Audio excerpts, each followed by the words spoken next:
All right, all right. Mic check, mic check. Shalom, shalom, everybody.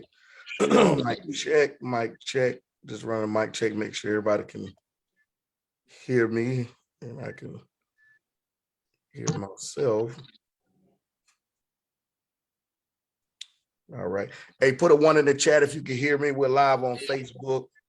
If you can hear me, put a 1 in the chat. All right, I can hear myself. And so we're definitely excited on tonight. We got a special guest who's not a stranger to the platform and to the community. Is my brother from another mother. And I'm excited to be chatting with him. Last night, Friday night, we had an awesome discussion with none other than our brother, Dr. Sebastian Holly, who was also a powerful brother. And we all gathered earlier this year in Cartersville, Georgia, at his assembly. And everybody was fire. All the speakers were fire. But Moreh Haroun Cowans, it brought it home. He was the fourth leg in the 4x1 relay, and he brought it home with the goal with that teaching, man. Yo, what's going on, bro? Brother, I'm so thankful to this evening to be with you, my brother, as you said, a brother from another mother. I'm so grateful for our connection, our brotherhood, and the love that we share between each other and what we're building together, just as brothers. Bishop, I'm so grateful for that, and just grateful for even what we did in February. I think that it was one of just many. Apostle Sebastian and yourself, it just was an awesome time, and just to hear the very, very distinct voices that were there in orchestrated, right? And I believe instead of a cacophony, having an orchestrated voice is what the Most High has for us. And so I am definitely pleased to be here tonight. And thank you for having me, Bishop. Man, it's so crazy because it was like everybody knew each other, and it was just family.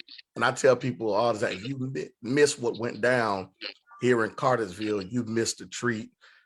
Some things you couldn't even get, on the video. You just had to be in the atmosphere to really understand. And all different styles of teachers, man. Dr. Kelly Richardson. Who else? Kokeb was there, was teaching powerful, representing Ethiopian Israelites. We had Dr. Sebastian Holly, of course. We had the historian Benea Israel, Moreh David Royal out of California. I mean, it was just a power-packed house that weekend, and I've already talked to Apostle Sebastian Holly, and he's already said, hey, look, I say, man, look, we got to go for us. We got to go for it again. Amen. And so he said, hey, look, give me the date and time, and the doors of Cartersville, Georgia will be open. And I know me and you discussed also in 2023, doing some things in Denver, Colorado, where you're leading there. And shout out also to Pastor Michael as well, and his family. Shout out to him as well. But hey, listen, man, we want to have this discussion, and we want to talk about a few things. One of them is very important, is just talking about creating a healthy Israelite community, not just a healthy one, but a spirit-filled one. We've always had these discussions. Once we met and locked arms in this thing, we talked about creating an economic system, a system, not just talking, but creating different resources and things like that. So I want you to just go ahead and introduce yourself, man, and let the people know where you're at. Who is Haroun Cowans? And you do a lot of things, man. I mean, you do a lot of things for the city of Denver. You do a lot, and we need brothers who just in many varieties of areas, even from politics to dealing with the city, to the state. I mean, we need all of that with brothers who are brothers of faith and who have grabbed hold of their ethnic identity and also the Messiah as well. So go ahead and introduce yourself, man. Yeah, thank you once again, Bishop. Yeah, my name is Haroun Cowans. Denver native, born in Boulder, but raised here in Denver, Colorado. And from a faith context, grew up in a family that provided a environment for me to grab a hold of my faith early on. Very early on in my life, but distinctly living in African American rich community, but then also the struggles of the African American community. Here in Denver. I mean, so I grew up in the mid '80s, the '80s and '90s, where gangs were so prevalent in our neighborhoods, and so of course, we had the excitement of our culture and history, but then we also, many of the folks in my classes had died early deaths on my block and so forth. And so, spirituality and faith has always been a part of my life. There's times that I have waned from my faith, and there's times that the Lord has come and re-engaged and reinvigorated me. And so, especially on this walk of Torah, Messiah, and then finding who we are, it started about late 2003 with a prayer to the Most High, and saying, Lord, I just want to know who you are. And several months later, not a season later, he just began to reveal that. And so I've been on this journey for a little bit, and really organic, authentic, not out of anything else. I didn't really, I knew the Lord had called me to teaching and preaching. Nevertheless, I put that off in my mind. I wanted to pursue business. I wanted to pursue some other things. And so the Lord had his way. Amen. And so my greatest passion, of course, is my family and ministry. Ministry in the sense of it, holistically. I think ministry is not only what you just teach, it's how you live, and then also how do you engage your community. And so, as you said earlier, is that I think it's a holistic thing, and I think we need that holistic effort because we probably both grew up where we seen churches on every block, right? And so you've seen churches on every block, but you also seen violence even more so on every block. And so I believe that our faith has to go outside of the four walls to be able to create that change, because we don't change the narrative, the Most High does, but we become instruments to change the narrative. And so I firmly believe in that, specifically. Because growing up with the faith context and seeing so many churches, but then also seeing so much violence, I think it really spurred me to say it has to spill out and spill over into the streets, into our community, into our cities, and to be a light. And so I'm just I'm so most grateful to the Most High that has given me guidance and direction, even despite my own errors and shortcomings as a teenager trying to figure it out, and even growing as a man. And so I am a teacher of Torah. I've been teaching over the last, specifically formally, the last 14 years, and I've been at Church in the City, Beth Abraham, leading the Shabbat at a synagogue here in the city of Denver, in the middle of the city, which is a great opportunity at Church in the City, Beth Abraham, and Pastor Michael as the senior pastor, and I lead the Shabbat. And so it's a 100-year-old synagogue, very diverse community, but I am so thankful that as the Lord has called me there, I'm coming up on my 7th year being there, and so it's just been a blessing to be in a actual synagogue, leading on Shabbat, and as well as the Torah service and during the high holy days, and being able to engage our community. So once again, thank you for having me, and grateful to be at this time in this place, to be seeing what the Lord is doing in this hour, and especially with our communities. Man, so what is that like for most people? I've been there a few times to Church in the City, Beth Abraham, the synagogue. I've spoken there twice, and whatnot. And so what was the challenges like? Because that's not a normal thing. For those of y'all that are watching, okay, let me help y'all out, okay? Everything that seems to be that I'm involved in is abnormal, okay? I don't know what it is. I thank the Most High for his brilliance and his genius. He's unorthodox in every sense of the word, with the way the Most High does things. But this is not a normal situation. You don't see brothers who are from our community, just let alone, I mean, and I'm talking about in the urban context, brothers from the hood, brothers from corporate, wherever a brother is from, you don't see him leading a synagogue, right? Identifying himself with his culture, okay? Before he led the synagogue. You don't see this. And then you also see others, it's multi-ethnic there. And everyone embraces and loves each other. But you don't see, it's just rare. So what were I know there had to be some challenges at first, Moreh Haroun. What was the challenge? Talk about that. Yeah, I think, the challenges is, I stepped into this coming up 7 years. And it was, and it was really the Lord's calling and direction. I really, at first, and my mom was telling me about it. And then my wife, now when your wife starts to say, hey, this is what you need to do, you got to pay attention. And so, and my wife Tasha was like, you need to be there. And I'm like, because we were doing it in a community center in the middle of the community, and I was very fine with that. So we had two services. We had one at a homeless shelter, which never had a Shabbat service, and so we were leading that for about 6.5 years. And so I was leading that for 6.5 years because I believe this is that if you're going to reach people, you got to reach those that also been disenfranchised. And I'm gonna be honest, if the population of those brothers and sisters that are unhoused, they're going to let you know. If you're preaching a word that's off, they're going to tell you. They're going to, there's no political, they're not PC. They're going to tell you, brother, that don't make sense. They're going to tell you, and it keeps you real, right? And so I was grateful for that experience because, for me, it was, I was able to have a genuine, sometimes it was 80 to 100 folks, and sometimes it was just 5, but it was a blessing. But we moved over to church in the city in 2015, at the end of 2015.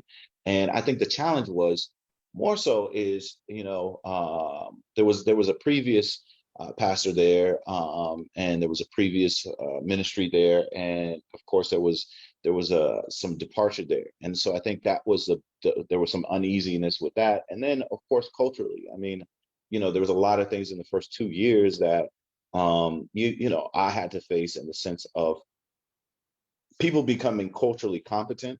One is, as you said, Bishop, it is unusual, especially in mainstream Messianic context, for someone that looks like you and I to be leading a synagogue.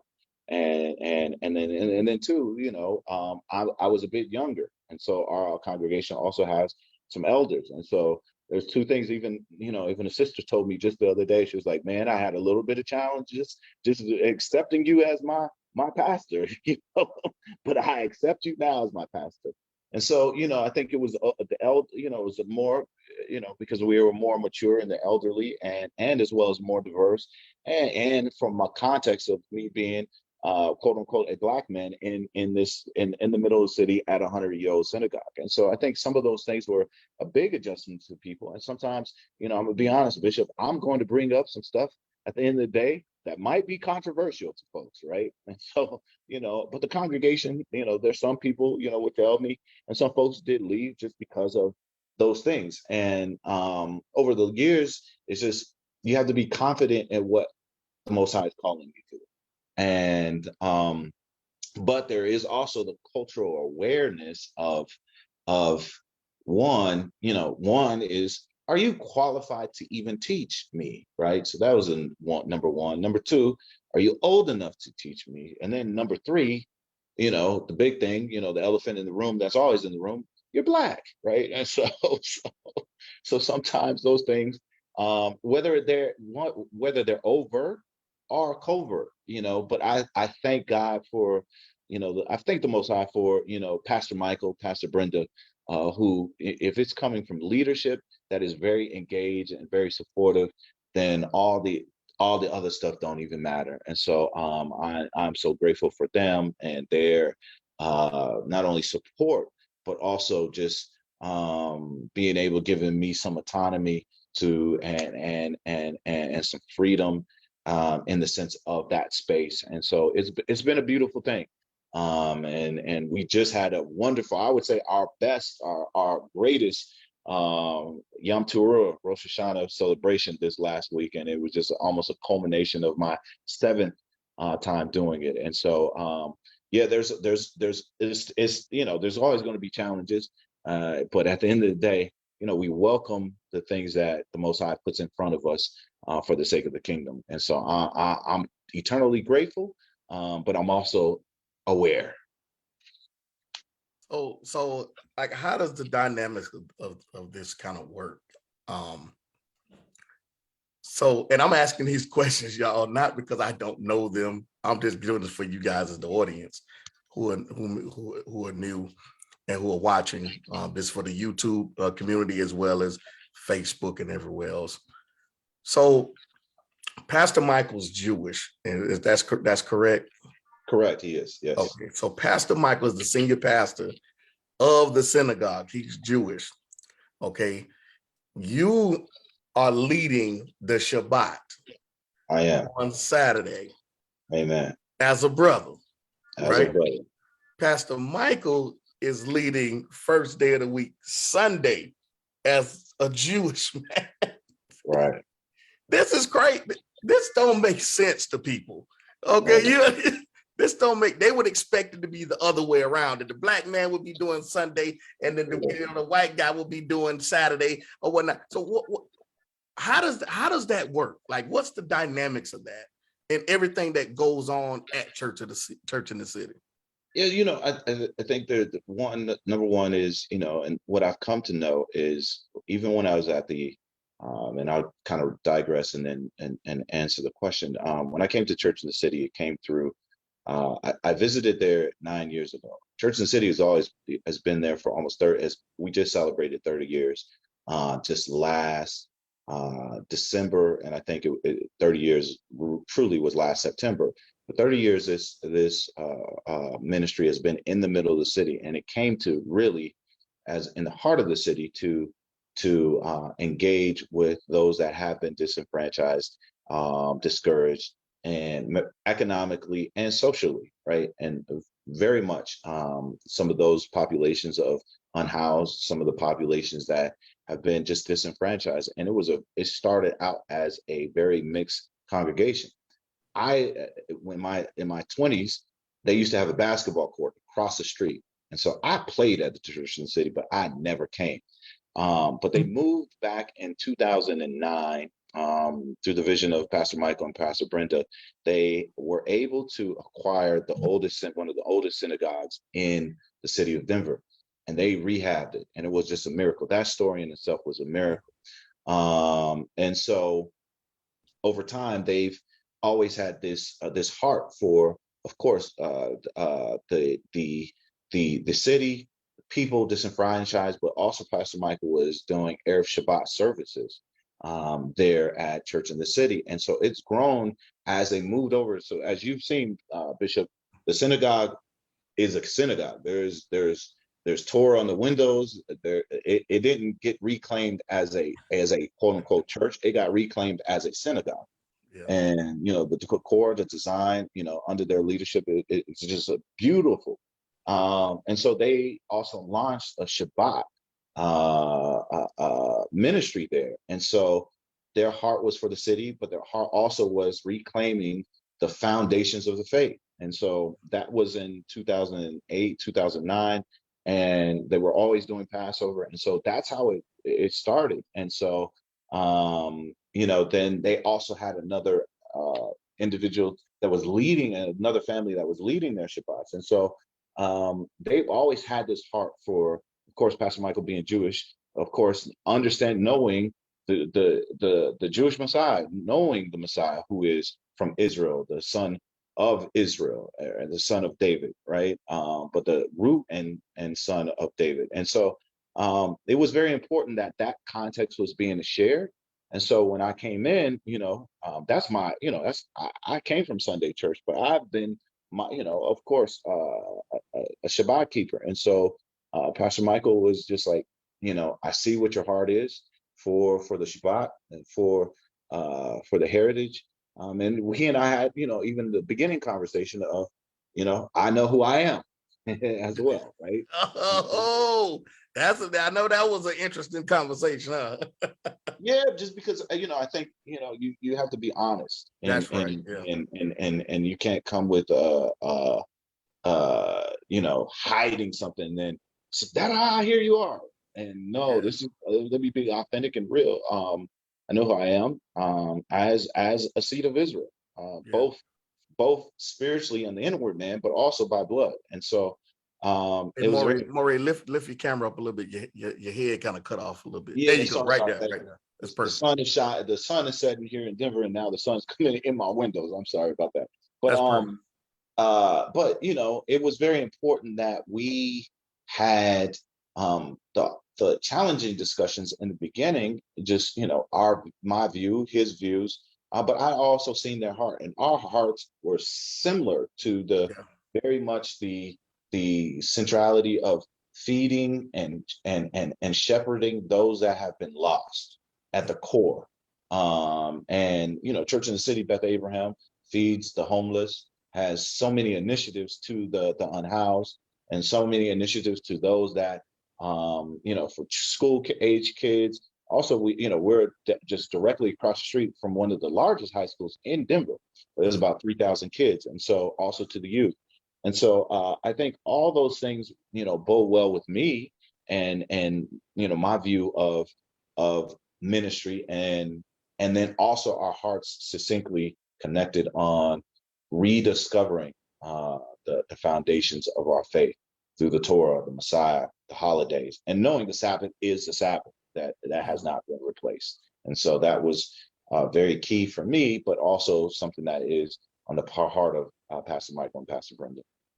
Right. So, with that being said, how has it been? I know last, the first time we met to now, it's grown. Brothers are strong brothers that have become a part of the ministry and different things like that. So, how has that been? The dynamics of having other brothers that are now starting to come and understand different aspects of Torah, their identity and different things like that. I know that can be kind of challenging. That's not, it's not a scare to the community, is it? Hold on, we's a whole lot of brothers starting to come in here now. I'm gonna just be honest, right? So the honesty is this: is that so I came with some brothers that we've been studying for the last 15 years together, but we more organized and got organized over this last 2 years, but specifically this last year.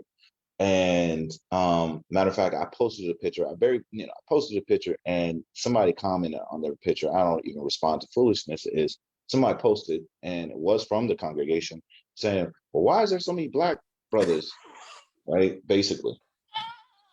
And and I just deleted the Oh comment. man, we catch it, man. We catch it, y'all. You can't even win, right? And so it's like, what? I'm my heart really, Bishop, is yeah, it's to my people, but to all people. But to always, there's always this microscope, right? And here's what I heard when I first was coming, right?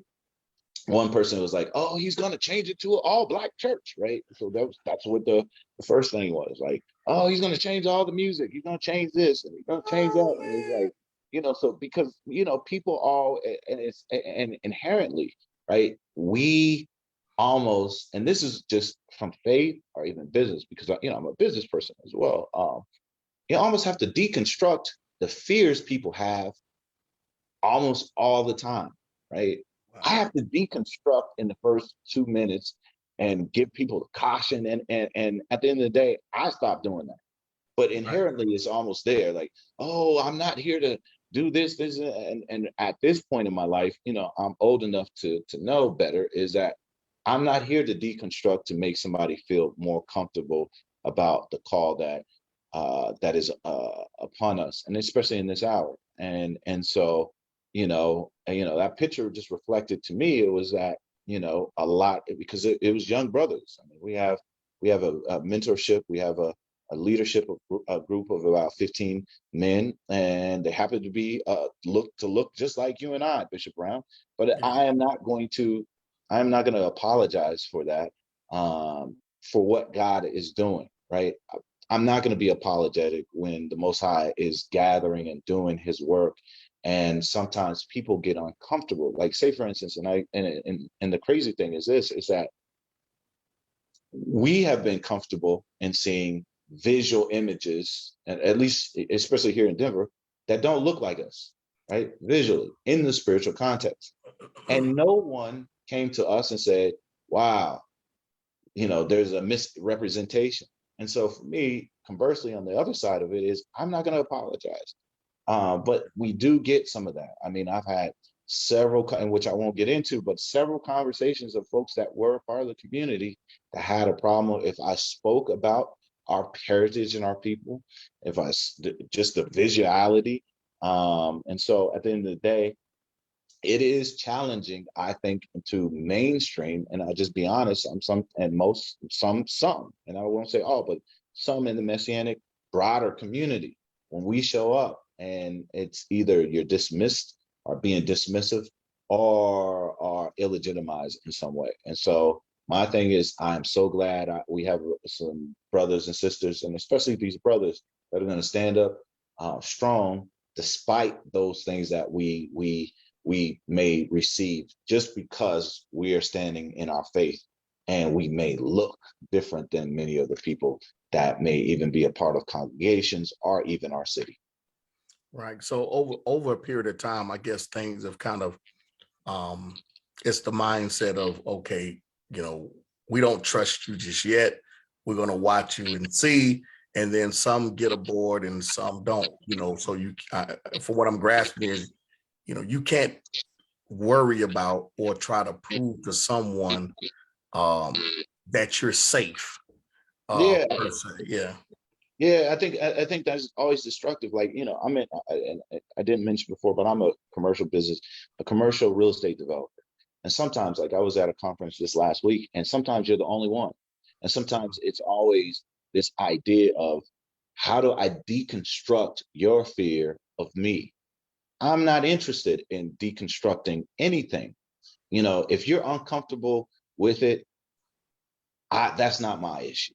That's right. And that's yours. And I think in the faith context, there's many rooms you walk into and you can feel it. And especially being a spiritual person, you can discern that people are uncomfortable sometimes seeing our representation. And then there's always this nefarious, well, what are they trying to do? Or what are they doing? Who do they think they are? Or on the other side, because they don't know the history, they're try to discredit what is true. And I've run up against that in many ways. And sometimes, here's the biggest thing, is they'll send somebody that looks like me to interfere. They'll send somebody that looks like me to tell me how my thinking may be wrong.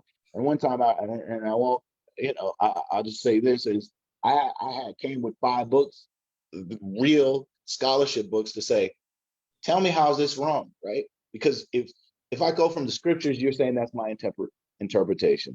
But if I come from scholarship, then what's your thing? And so, sometimes they'll send people that look like me to discredit the views that are true because of color.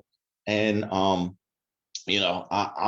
comfortable living in the skin that Most High blessed us with, and I'm comfortable with the call that He has on our lives.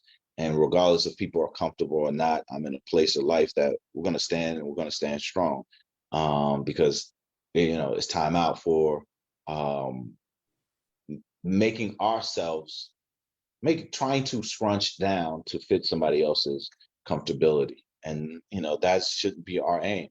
Our aim should be standing firm and standing confident in Him and who He created us to be. And because of Western society and the history thereof has been so negative on our skin tone, my thing is, we've been uncomfortable for too long. You may be comfortable seeing it. How about me being uncomfortable living it? So at the end of the day, I'm tired of being uncomfortable. So I'm going to be very comfortable and confident in what the Most High is doing, especially in this hour. And then especially, I just say this, all the things that are happening in our communities, and folks that look like you and I, brothers and sisters. Folks aren't uncomfortable with that, and so my thing is, especially when I aim certain things towards our community, somebody's like, well, it's too black. What you mean? Is it too black when the statistics are showing these things happening in my community?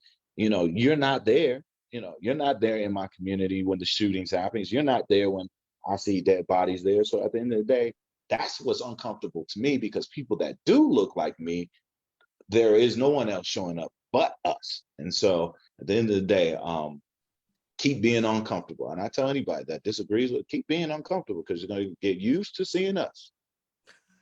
So let me ask you this: what are the have you had any contact with any of the rabbis with Denver, knowing the fact that you're leading a Shabbat at a synagogue? How has that engagement been, if you've even engaged any? Yeah. So I'll just tell you, historically, like, what's very interesting, right? So I used to sit on a board of a traditional non-Messianic synagogue back in 2000, from 2009 to 2012. One of my good friends was a rabbi here in Colorado. And when we first sat down, I told him who I was and told him what I believed. Had zero problems with it. Zero. He was like, oh, I get it. Okay. Zero problems. And this was he was Orthodox from Chabad, Judaism. I'm as an African American, black, quote unquote black man, sitting on the board of an Orthodox synagogue, and the work we were doing caused for engagement. And so I'm very entrenched into the Jewish community here in Colorado. And most times, what is secular, I just sat down with secular, from the secular Jewish community, have no issue. The biggest issue I have is those that are not, sometimes not even a part of the larger Jewish community, and they're only Messianic. And that's where I usually have the largest problem. But from the broader community, some of my business partners, and even one of my mentors, totally no issues. No issues with you expressing your identity, blood, wise, culture, none of that. No problem. Like, oh, okay. Haroun, you Jewish? Yeah. No, really, literally. I sat down with a gentleman. We were there for talking for business, and I always go into just nothing. There was not how, what, in the Messianic community. No, give me no explanations. Don't give me no explanation. None of that. No, give me your heritage, blood, like your grandmother, great grandmother. None of that. Usually, I have, and I'm just saying my experience. I'm not saying my experience is not, pervasive in other places, but my experience, none, and mostly secular. Like, oh, okay. Wow. My eye doctor. Oh, okay. No, give me the rundown. There was no ill feelings, no nothing. Oh, it was like, oh, wow, Haroun, that's encouraging. And matter of fact, I'll be honest. I've had secular, those that have been disengaged from their faith, said, I want to come hear you.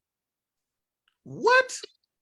Honestly, just in the last 3 months, 3 different people from the Jewish community said, Haroun, that I don't even know what I believe, but I want to come hear you. Wow. He said, I keep the holidays, but I want to come hear you. So, but the most problems I have is really in the Messianic community. I mean, and it's interesting. I went to a conference one time, and I'll just be honest, Bishop. I walked up to somebody, in our metro area of Colorado, in Denver, Colorado. Walked up to a guy. I'm in a different state, so he should know me. I know him. He does know me. I do know him. Walked up to shake his hand. Do you know he acted like that I was Mr. Glass, like he could see past through me? Really? And I had to 2 days later to go and address the man and say, hey, man, is there an issue? And it took me 2 days because, he was about to get the fivefold, but, I don't want to be disrespectful. Amen. I mean, just be real with you guys. So I had to have to, pastors need help too. So I had to take 2 days. I let the Lord work on me, and I came to him in peace. But the man didn't want to acknowledge me and this was a leadership conference for Messianic. And many of them didn't want to almost acknowledge my presence being there. And so, but at the end of the day, there's only been a couple people that really engaged and was like, hey, and so I see that. But like I said, so what? I'm not looking for your acceptance, because, being accepted in the kingdom doesn't come through you. So at the end of the day, your uncomfortability is yours. So let's kind of talk about, 'cause we've had this conversation before, especially, the times that I was out there. Have you been approached regarding some of our brothers who are on the street corners in the Israelite community? Have you been approached by some people maybe trying to draw comparisons with them, or anything like that? yeah, so I have a mentee who's a part of the Israelite community, Hebrew Israelite community, that and I just use that in a more specific sense. I think there's a broader Hebrew Israelite community, which is very beautiful and wonderful. But I think there's been several incidents is over my lifetime where they draw the comparisons. And one of the things is I firmly believe there's tenets within the Hebrew Israelite community. I do believe, of course, is our heritage and Yeah. so forth. But at the end of the day, I don't preach skin color, right? Because it becomes an idol. And so sometimes we have had some clashing because of that orientation, right? Is because I come from a biblical orientation, because regardless of black, white, yellow, whatever, is the Most High must be lifted up through his son Yeshua the Messiah. Right. And some want to, they say I'm weak in my teaching because I am not every time saying black this, black that. At the end of the day, I know who I am. I never Yeah. dismiss. But at the end of the day, that can't be the principal thing in the sense of me sharing the gospel of the kingdom of Yeshua the Messiah. And so that I have had issues with some from the Hebrew Israelite community, or maybe some of my associations with others, because of my associations with other Jewish rabbis from the Messianic community. I heard it and seen it all. And so I think the thing is, you know, I know there's some pain points in our community. And when I say a community, I say those that have had the heritage of those that um, of the slave trade, the transatlantic slave trade, to get us here. We've had the demonstration of color used against us, wielded in a powerful way to almost our detriment. But at the same time, the gospel and the news of the gospel can't be used with the same tools that has been used against us. And so, yes, there's been a lot of comparisons. There's been a lot of, well, he's not really teaching the truth, or he's not in the truth. He don't know the truth. He's, sometimes, quote unquote, he's a sellout or whatever. At the end of the day, I mean, just really, and conversely, even with those detractors, I'm comfortable with where he's called us.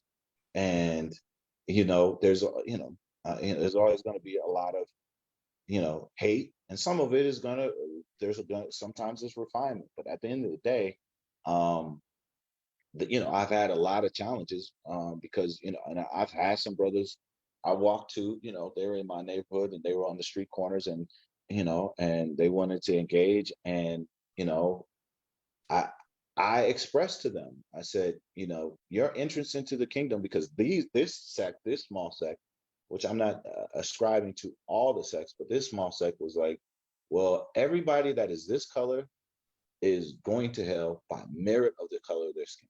I don't believe in that. Wow.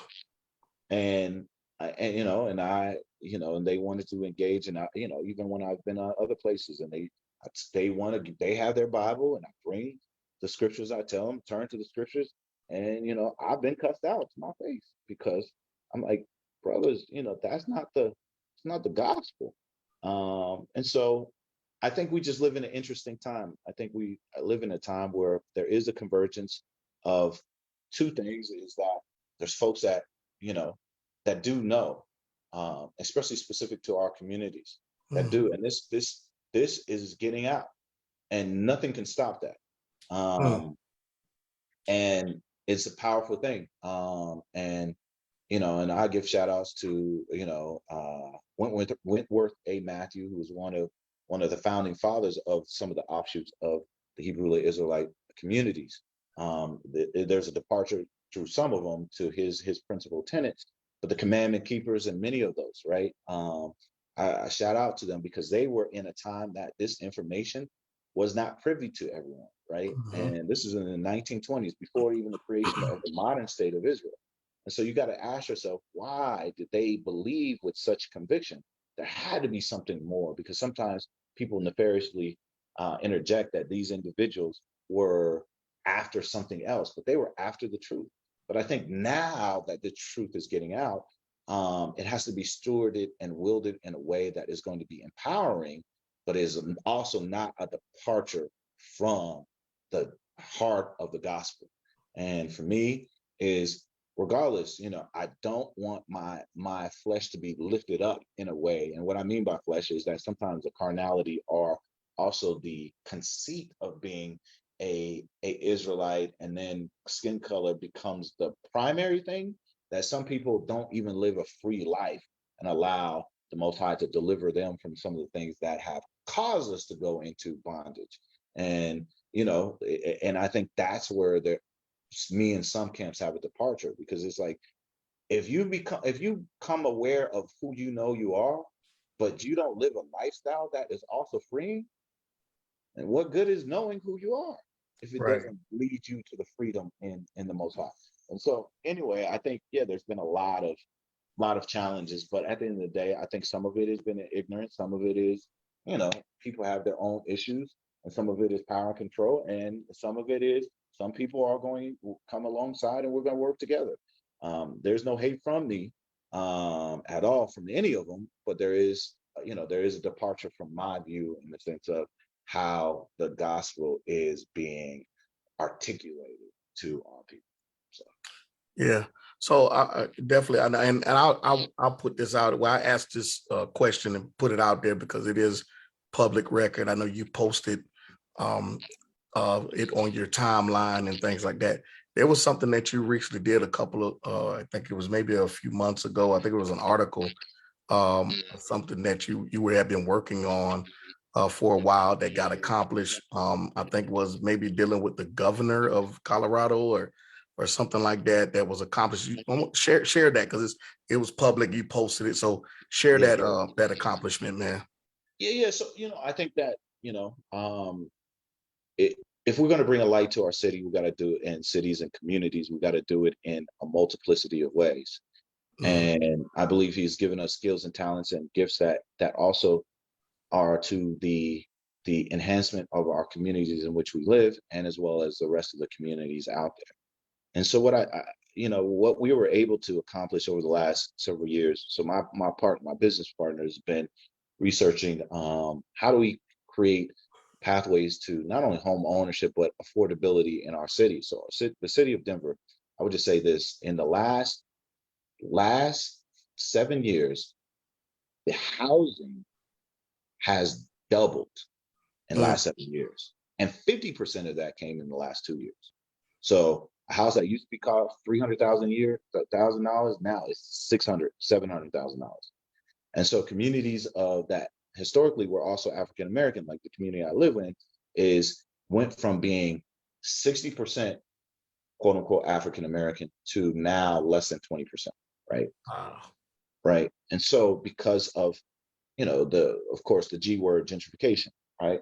Well, one of those problems is there's not a full continuum of housing in these neighborhoods.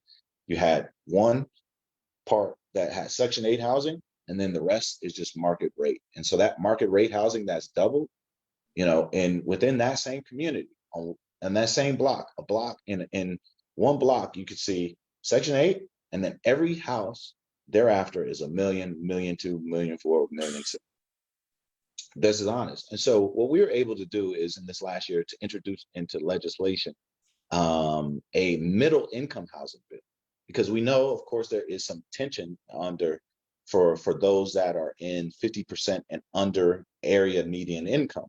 But we also seen there was a great tension now of 60, 70, 80, and up to 120 in our neighborhoods. And so we introduced the bill 2 weeks before the ending of the session. And I'm gonna just be honest, I am so grateful to the Most High. We were able to get that bill passed. We had to work through legislation. We worked through two champions of the bill, Senator Jeff Bridges and Representative Leslie Herod here in Colorado. But we were the ones that were backing this bill. We got this bill passed 2 weeks at the end of the session. And I'm gonna tell you, Bishop, I never had stress and anxiety in my life like I did when this bill was being introduced, because it almost died on the floor 4 times. I got calls, I got texts from folks like, hey, Haroun, they hate it, they don't like it. And we had almost 23 groups that were in an amend position or in opposition to this bill. And by God's grace, the Most High was favorable to us that we got this passed. And this was my first time going through a legislative process. And so for all of Colorado, the first time in its history of Colorado, we created a middle income housing authority. It's the creation of a middle income housing authority to provide housing for the middle income that would be owned by the state authority. And so, I'm so thankful that we're able to do this. And so the governor just signed the bill about in May. And so we were there at the signature. I got a pen from that same session. And so I'm just thankful that we were able to have that done for our citizens here in Denver and communities of color. And so a lot of the testimonies came from this very same community. So we were very happy about that. Wait a minute, hold on. You telling me an Israelite, a Black Jew was involved in this? He did this? I thought all we do is just cuss people out on the corner and act a fool. Come on. Nah, yeah, man. I mean, come on, man. This is so powerful. And those of y'all that are listening, y'all listen up, man. This is what it's about, making change, man. Really making change. And as he said, it was stressful. First time going through the legislative process, but the Most High was faithful to be able to work through a system that sometimes and oftentimes is not favorable to us, but yet and still it was by the power of the Ruach and the Spirit of the Most High that it got passed, and now it's blessing so many people, man. That is awesome. That's powerful, man. And I think that many of us have to do more. There are so many opportunities that could happen more so than just talking. I think there has to be things that be put in place to do it. We won't never know if we don't, put our foot to the floor and try to get it done, man. So congratulations on that. I know that you got so many other things that you're working on and working through. And hey, man, hey, look, if I lived in Denver and you ran for political office, you would have my vote. I tell you that. I don't know if I'll do run, but I think, and thank you so much, Bishop, for that. I mean, just to be encouraged by another Israelite brother, because I think at the end of the day, we're here to do the work. We're here to do the work as the scripture said. We can't just say be warm and get filled. We also have to do some things that are going to be tangible. People see that we're here as Israelites in the scattered communities that are looking to bring solutions, and not only for our communities, but also all communities that can be blessed. And so it was a blessing. It was a challenge, but I am most grateful, like I said, to see his hand in that, and I give glory and honor to him for that amazing opportunity, and for him to have his hand in it, because I will say it again, if it wasn't for him, it wouldn't have happened. like I said, I lost now, Bishop. I am a professional sleeper. I don't lose no sleep. Well, I'm not. I'm a professional woker. I just, man, my body just have to say enough is enough. You going to sleep. I've been working on that, man. I've been keep your brother in prayer, man. I've been working on getting some sleep. I will, man. I'm a professional sleeper, but I did not. My profession lost all it. It was like kryptonite. I could not sleep, man. But I was so thankful because even through that process to see, sometimes we worry and we concerned about things, and the Most High is like, I got it. Don't worry. You do your thing. I got the rest. And so, I'm so grateful for that, because I think that's what we're called to. We're called to the problems in our society, and we're here to be a light. And the light is, how do we bring some fixing to these challenges? And therefore, when we have a message, people can hear, because they're saying, hey, it's just not in the four walls. They're also out here doing some things that are going to help us all. And so, grateful for that, thankful for that. And most importantly, glory to be to the Most High.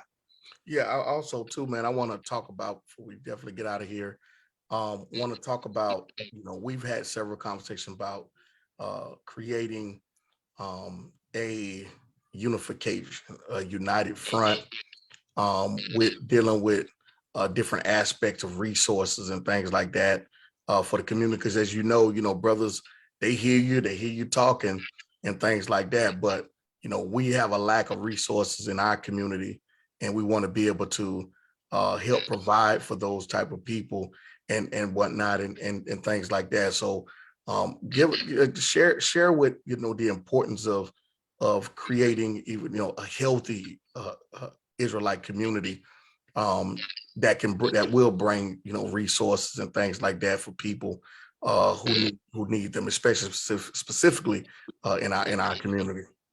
Yeah, I think it's so important. I think the ministry of one, reconciliation, in the sense of, I think in these last days, it is the call of the scattered ones and those that in the various communities in which we are positioned and situated. And so that first being the message. Secondly is the work, and the work is in these various communities that we are situated is the unification, right? I think that we need to unify.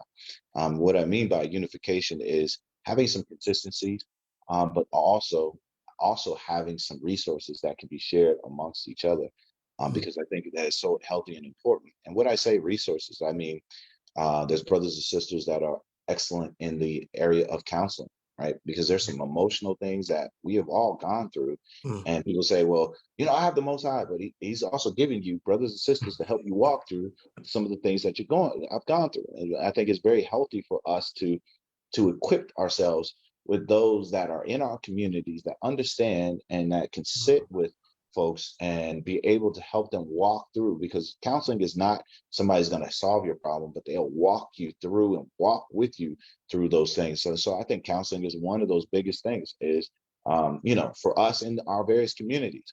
I mean, we've seen so much trauma, economic trauma, right? That has been used against us, violence, right? Seeing people dead is not a normal thing, right? And so though that trauma, we need some healing in those areas. And so and the traumas we, from a family issues or whatnot, we need those things. So I think the emotional health and well-being. I think the other thing is health, right? I was just listening to something that was talking about, a famous hip hop rapper died, Coolio, at 59. Yeah. You think about Jesse Powell. You think about all these people that have passed away just as recently. One of the biggest things that it was challenging to them, and if you see the common thing, almost 85 to 90% is heart disease. So how do we instrument things that are going to be for our health, and counselors and folks that can help us also with our health. Health and wellness is another thing. And thirdly, of course, is economics. How do we teach the right economic factors, right? From insurance to savings to all these other things. And then also entrepreneurship. I believe in entrepreneurship. I believe we are equipped and well equipped in our communities to develop businesses that are going to, one, help sustain us and our families, but most importantly, also be an added beneficiary to the kingdom work that we do. And so I think these things should be instituted in our communities, and these different tracks, and being able to cultivate leaders in these different tracks and verticals, and to be able to engage in these things and see them as ministry, not outside of ministry, but inside of ministry. Yeah. And these are things, I think, from a unification, that we come to unify together to have these supportive services, to wrap our arms around of our communities, because yes, the word must go forth, and that's primary, but all these other things also have to be in servitude to that. And so I believe in healthy communities, because we need to deliver these communities and environments to also our children, because they are going to also be benefactors of what we do and what we institute. And so it is very incumbent upon us to have not fractured communities, but unified communities that are also holistically healthy. Man, that's awesome. That's powerful. And I know that next year, 2023, having discussions about that as well. So y'all look out, Denver, Colorado next year. We definitely will be having some gathering, a conference or something to that nature. That's going to kind of deal with everything that we're talking about here on today. And so just be on the lookout for that, as well as other events and things like that are going on. Before you get out of here, man, anything else you want to share that's going on, you've accomplished, anything else? We got to have you back down in Atlanta at Boom, down here at Boom Atlanta. You got to come and step in the pulpit and bring that word, man. Sebastian, I've been here. We got to have you. You got to come back, baby. You got to come back, bro. Amen. I appreciate that. We got to have you back again, man. Give you a double portion. We were so blessed by you being here, Bishop, and you and First Lady. Just being here, and then also us to engage after the Shabbat service. So that was beautiful. So we're gonna have you back. I just think just the things we're just working on here in the city of Denver, and I, like I said, I think the amazing grace of the Most High is that He's bringing His people together. I know you and I, of course, we had when we were at shoulder to shoulder, and now we're working shoulder to shoulder, and so it is a blessing. And so I just say that continue to pray for us as we pray for all of Israel and the nations, and the work that we're doing, and even the work that I'm doing in the private sector. I have a commercial real estate development company called Goshen Development, and it is here to provide Goshen. Goshen. Yes, sir. Yes, sir. And so I'm just, I'm thankful for this time that we're living in. I mean, I know a lot of times we talk about the darkness that is around us, but there is also a great spark and catalytical light that is among us, and the work that we have in front of us. And so we should all be encouraged and being refreshed even during this season, as the trumpet has sounded. We're in these 10 days of awe. It is incredibly important that we continue to move strategically, that we move in unity, and we move and stand strong. Not backing down, and also being in our humility to the Most High as our number one. And so, as again, Bishop, so grateful for you, grateful for this time to connect with you here, and to anybody else that was took the time to even to watch. Definitely. If you're in the Denver area and you definitely want to get in contact with Moreh Haroun, if you're on Facebook, his name is tagged in the subject line. You can send him a friend request, message him, and whatnot. If you're on YouTube or whatnot, you can definitely send an email to us at Bishop Brown at boomchurchint.org, and I can get you connected with him as well. And so, would you like to talk about the California thing that's going on? Yeah. Shout out to our brothers, brothers Henoch and Terrence. We are launching a community there in the LA area, starting October 22nd. And so myself and many other the leadership here of Zera Israel, we're going out there to launch and support this community. A very powerful two brothers. That one has been leading our health initiative, and another brother that is leading also our teaching out there. And we are excited. And our, and shout out to brother Dr. Remy. He's going to be there with us and joining with us. And as I said, he just and Rabbi Koked, my brother, my rabbi. Koked, what's going on? Koked, he's gonna be in the house as well. So, what's going on, Koked? Yeah. So we're grateful. And so I just want to shout out also just our leadership team here, Brother John Moore, Xavier, Danho, and many of the others, Rashad, Kevin, and all the other brothers that have been a part of this journey, Hinnock, and as well as Brandon Eubanks. It has been a blessing to have these brothers that just stepped up in the last year, and just with the vigor and strength. And so I shout out to our leadership, my leadership team, man, that has just been holding it down. And sending all the love to those brothers. And if I missed a name, brothers, please blame it on my mind, not my heart. Amen. Well, I'm this close to being in LA with y'all. I'm getting there. I'm gonna be this close. Bishop. I'm getting there this close to being in LA with all y'all.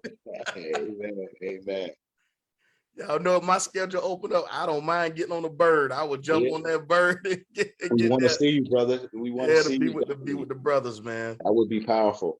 So, but yeah, that's it, man. Thank you all for joining on Facebook. Thank you all for joining on YouTube and whatnot, man. We look forward to more and more conversation with more brothers in the faith, from some of our Christian brothers, as well as some of the brothers who are in Israel. And man, tell the queen we say hello, and we look forward to coming back and hanging out with y'all real soon, man.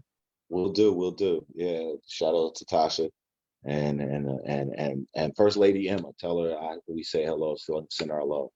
Definitely have a blessed atonement, man. And I know it's gonna be awesome and whatnot. And so once again, man, thank you. Y'all, we about to get up out of here. Thank y'all for joining everybody in the chat. Shout out to everybody that supported, man. Y'all like and share this video. All right. Shalom to you all.